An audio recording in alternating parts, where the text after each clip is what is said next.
Salam, ATV Club verilişini izləyirsiniz. Azərbaycanda sadəcə ikinci street fashion layihəsi keçirilir. Baha görə gənclərimiz nə ilə məşğuldur?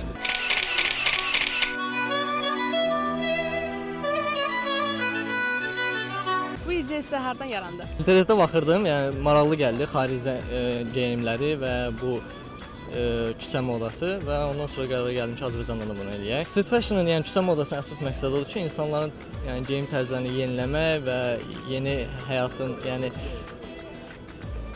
geyimlərinə daha bir rəng qatmaq və ya daha da artırmaq, onların geyimlərini, yəni zövqləri dəyişdirmək və xarici ölkələrdə düzdür bu cür təşkil olunmur, yəni Bakıda kimi təşkil olunmur. Çünki xarici ölkələrdə insanlarda kompleks yoxdur deyə, yəni fotoqraf çıxır şəhərə, istədiyi adama yaxınlaşır, istədiyi adamı çəkir. Amma bizdə hələ ki belə deyil. Biz çalışırıq inşallah ki, bizdə də elə olacaq.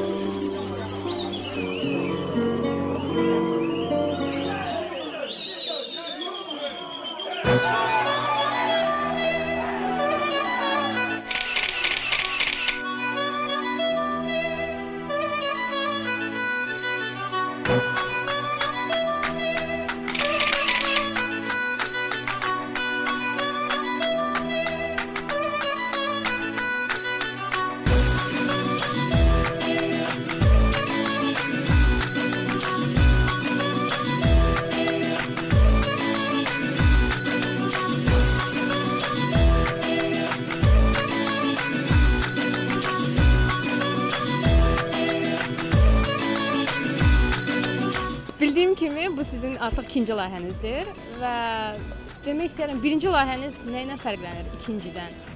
Birinci layihədə birincisi adam az idi. Yəni həm də ki yay sessiyası idi. Ona görə biraz yəni orada çox rəngli geyimlər var idi. Təbii ki, çünki bu hər mövsüm keçiriləcək bu. Yəni yay, qış, payız, qış, bahar hamısında olacaq və inşallah hamısında çəkəcək. Uğurlarsa. Çox sağ olun.